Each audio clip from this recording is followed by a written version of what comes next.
जब इंसान मसीह में दाखिल हो जाता है, जब वो सच्चाई से खरियाई से चल रहा है, कौन कौन से तरीकों को इस्तेमाल करता है इंसान को भरमाने के लिए, कौन कौन से तरीके उसको गिराने के लिए वो इस्तेमाल करता है, ये अच्छे तरीके से इनको समझना है।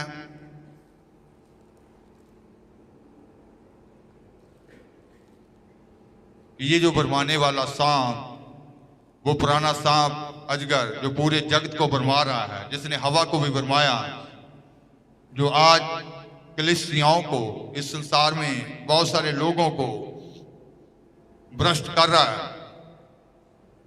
तो 3 तरीके हैं उसके। इन 3 तरीकों को समझना है, पढ़ेंगे। पहला यूहन्ना उसका 2 बाब उसकी 16 आयत।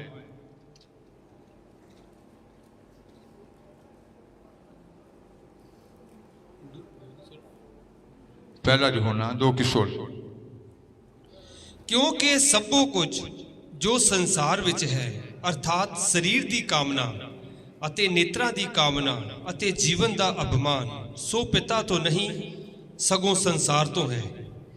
क्योंकि जो कुछ संसार में है, अर्थात शरीर की अभिलाषा और आंखों की अभिलाषा और जीविका का घमंड, वह पिता की ओर से नहीं परंतु संसार ही की ओर से है। तो यहां लिखा गया शरीर की अभिलाषा, दूसरा नंबर नेत्रों की कामना, तीसरा नंबर जीविका का घमंड, जीविका का घमंड। तो पहले नंबर पर हम सीखेंगे कि शरीर की अभिलाषा।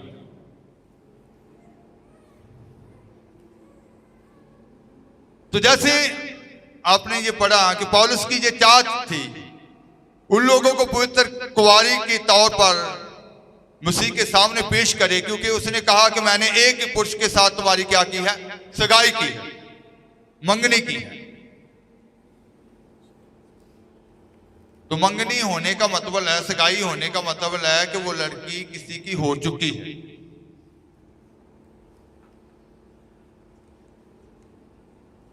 तो वो नहीं चाहता था कि ये जो दुल्हन जिसकी एंगेजमेंट हो चुकी है ये भ्रष्ट हो जाए।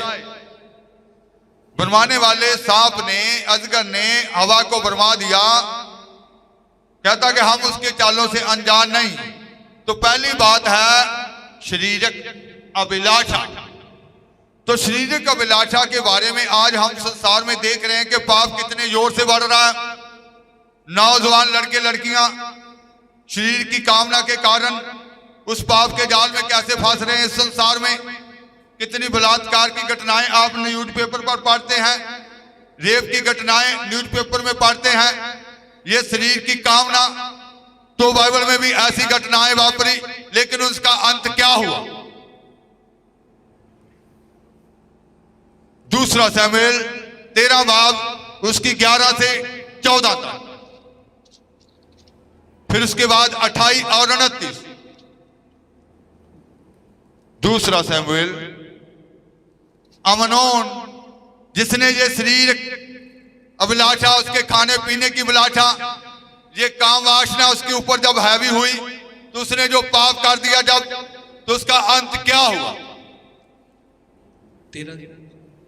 11 से 14, फिर 28 और 29। जद वो भोजन ਉਹਦੇ ਖਵਾਉਣ ਲਈ ਉਹਦੇ ਸਾਹਮਣੇ ਲੈ ਆਈ ਤਾਂ ਉਹਨੇ ਉਸ ਨੂੰ ਫੜ ਲਿਆ ਅਤੇ ਉਸ ਨੂੰ ਆਖਿਆ, ਕੁੜੇ ਮੇਰੇ ਨਾਲ ਭੋਗ ਕਰ। ਉਹ ਬੋਲੀ, ਨਹੀਂ ਮੇਰੇ ਭਾਈਆਂ, ਮੇਰੇ ਨਾਲ ਜ਼ਬਰਦਸਤੀ ਨਾ ਕਰ, ਕਿਉਂ ਜੋ ਇਸਰਾਇਲ ਵਿੱਚ ਅਜਿਹਾ ਕੰਮ ਕਰਨਾ ਯੋਗ ਨਹੀਂ। ਤੂੰ ਅਜਿਹੀ ਮੂਰਖਤਾਈ ਨਾ ਕਰ, ਮੈਂ ਆਪਣਾ ਕਲੰਕ ਕਿੱਥੇ ਲਾਵਾਂਗੀ ਅਤੇ ਤੂੰ ਇਸਰਾਇਲ ਦੇ ਘੱਟਿਆਂ ਵਿੱਚੋਂ ਇੱਕ ਘੱਟਾ ਹੋਵੇਗਾ। ਤੂੰ ਹੁਣ ਪਾਤਸ਼ਾਹ ਨੂੰ ਬੋਲ, ਉਹ ਮੈਨੂੰ ਤੇਥੋਂ ਨਾ ਕਰੇਗਾ। ਪਰ ਉਹਨੇ ਉਸ ਦੀ ਗੱਲ ਨਾ ਮੰਨੀ ਅਤੇ ਉਸ ਦੇ ਨਾਲ ਤਕੜਾ ਹੋਣ ਦੇ ਕਾਰਨ ਉਹਦੇ ਨਾਲ ਜ਼ਬਰਦਸਤੀ ਕੀਤੀ ਅਤੇ ਸੰਗ ਕੀਤਾ। 28 और 29।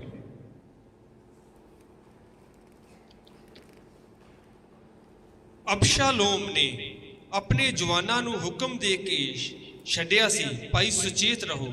ਜਦ ਅਮਨੋਨ ਦਾ ਦਿਲ ਸ਼ਰਾਬ ਪੀ ਕੇ ਮਸਤ ਹੋਵੇ ਅਤੇ ਮੈਂ ਤੁਹਾਨੂੰ ਆਖਾਂ ਭਾਈ ਅਮਨੋਨ ਨੂੰ ਮਾਰ ਲਓ, ਤਾਂ ਤੁਸਾਂ ਉਹਨੂੰ ਮਾਰ ਸੁੱਟਣਾ। ਕੁਝ ਡਰਨਾ ਨਾ, ਭਲਾ ਮੈਂ ਤੁਹਾਨੂੰ ਆਗਿਆ ਨਹੀਂ ਦਿੱਤੀ। ਸੋ ਤਕੜੇ ਹੋਵੋ, ਵਰਿਆਮ ਬਣੋ। ਉਪਰੰਤ ਅਬਸ਼ਾਲੋਮ ਦੇ ਜਵਾਨਾਂ ਨੇ ਜਿਹਾ ਅਬਸ਼ਾਲੋਮ ਨੇ ਆਖਿਆ ਸੀ ਤਿਹਾ ਹੀ ਅਮਨੋਨ ਨਾਲ ਕੀਤਾ। हिंदी में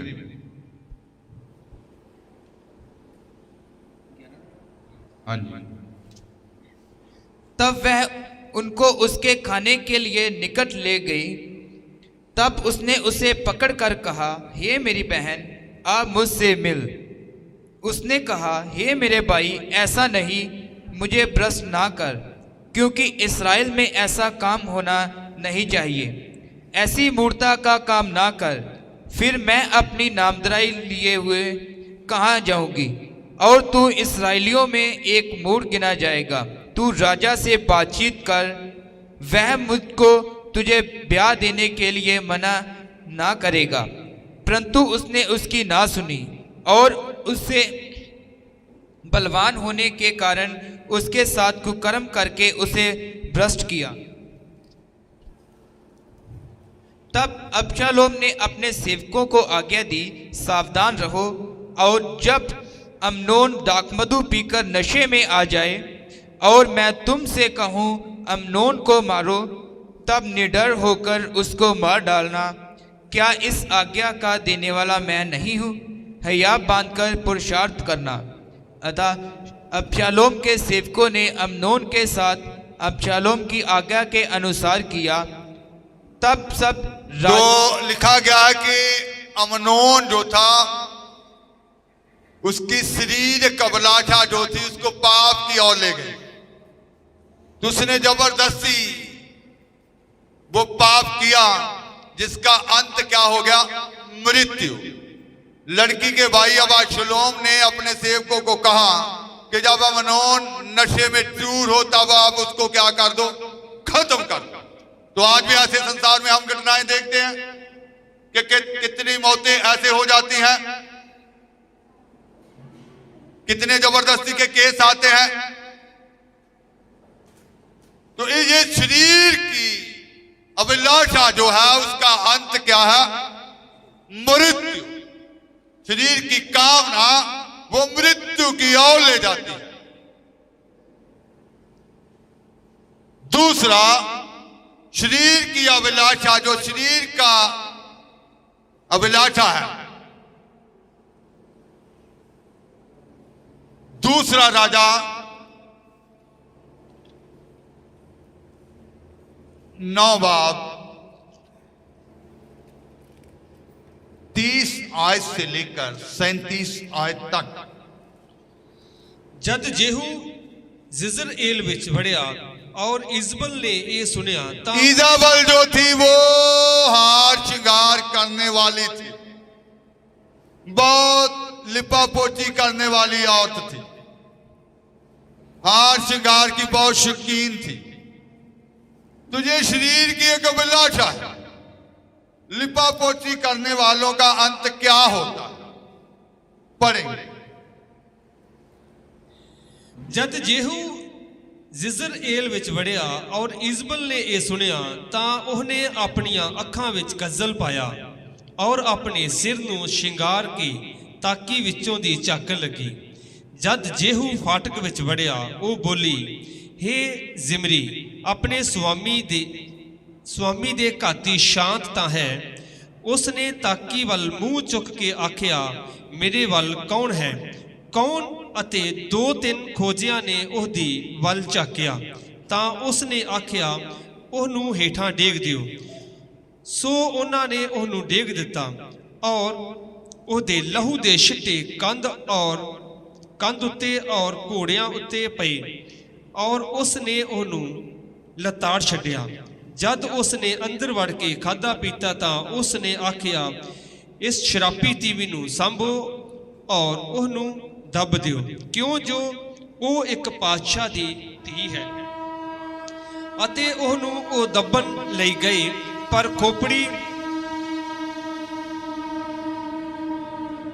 ਪਰ ਖੋਪੜੀ ਔਰ ਪੈਰਾਂ ਔਰ ਉਹਦੇ ਹੱਥਾਂ ਦੀਆਂ ਹਥੇਲੀਆਂ ਤੋਂ ਬਿਨਾਂ ਕੁਝ ਵੀ ਨਾ ਮਿਲਿਆ।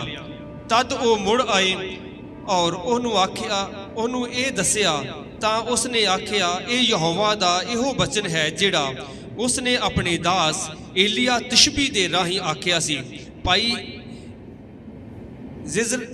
ਜ਼ਿਜ਼ਰਏਲ ਦੀ ਭੂਮੀ ਦੇ ਖੱਤੇ ਵਿੱਚ ਕੁੱਤੇ ਇਜ਼ਬਲ ਦਾ ਮਾਸ ਖਾਣਗੇ ਅਤੇ ਇਜ਼ਬਲ ਦੀ ਲੋਥ ਜ਼ਿਜ਼ਰਏਲ ਦੀ ਭੂਮੀ ਦੇ ਖੱਤੇ ਵਿੱਚ ਪਈ ਹੋਈ खाद वांगू होवेगी। तो दोनों एग्जाम्पल जो है शरीर की अभिलाषा जो थी, दोनों का अंत क्या हो गया?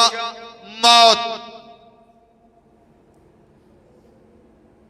तो इसका मतलब है कि आज बहुत सारे लोग मौत के वश में,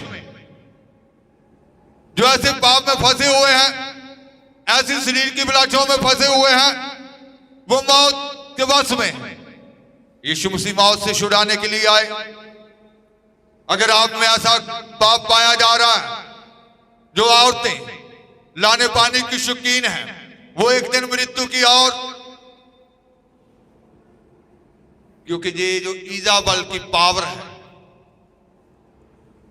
जो बहनें आंखों में कज्जल डालती हैं, ये कज्जल डलाने वाली भी एक दुष्ट आत्मा होती है।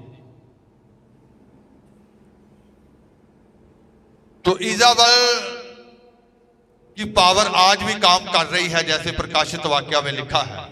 इजाबल की रूह आज भी संसार में क्या करती है? काम करती है। तो जैसे अमनोन ने पाप किया, शरीर का अभिलाषा उसको विचार किया और उस पाप की ओर ले गई और उसका अंत मृत्यु हुआ। आज कितने जवान ऐसे पाप में फंसकर मौत के वास में जा चुके हैं। तो पौलुस डरता था कि मैंने तुम्हारी पाक कुंवारी की तरह मसीह के साथ क्या की है? कुड़माई की है। मैं डरता हूं कि जिस सांप ने, जिस अजगर ने हवा को बरमा लिया, कहीं तुमको भी बरमा ना ले। तो आज बहुत सारे जो हैं संगत में तो आते हैं, लेकिन पाप का जो छल है, पाप का जो जाल है, उसमें फंसे हुए हैं। आपने इधर सिर्फ फॉर्मेलिटी पूरी करने के लिए नहीं आना है। आपको खुदा ने बुलाया है दुनिया के लिए एक नमूना बने, दुनिया के लिए एक छुटकारा बने, दुनिया के लिए एक आदर्श बने।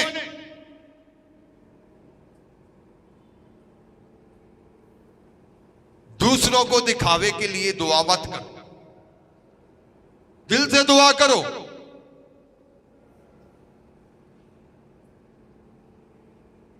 जिंदगी में ऐसे पाप हैं तो इनको निकाल दो। अब वो वक्त खत्म हो चुका है, वो वक्त नहीं है, उस पाप से निकलने का वक्त है। आपका खुदा आपसे प्रेम करता है। आपका खुदा जिसने आपको अपनी दुल्हन होने के लिए बुलाया है, वो आपके अपराधों को नहीं देखता, वो आपके पापों को नहीं देखता। उसने आपको क्षमा कर दिया है। वो चाहता है कि आज के बाद आप पवित्रताई का जीवन व्यतीत करें, शुद्धताई का जीवन व्यतीत करें, कामलताई का जीवन व्यतीत करें। तो ये शैतान का, क्योंकि पौलुस ने कहा कि हम शैतान के चालों से अनजान नहीं, तो ये पहला तरीका है कि वो शरीर के अंदर वो कामना को प्रकट करके वो उनसे क्या कराता है? वो पाप कराता है, जिसका अंत क्या हो जाता है? मौत हो जाता है। ये कामनाएं मौत की ओर ले जाती है।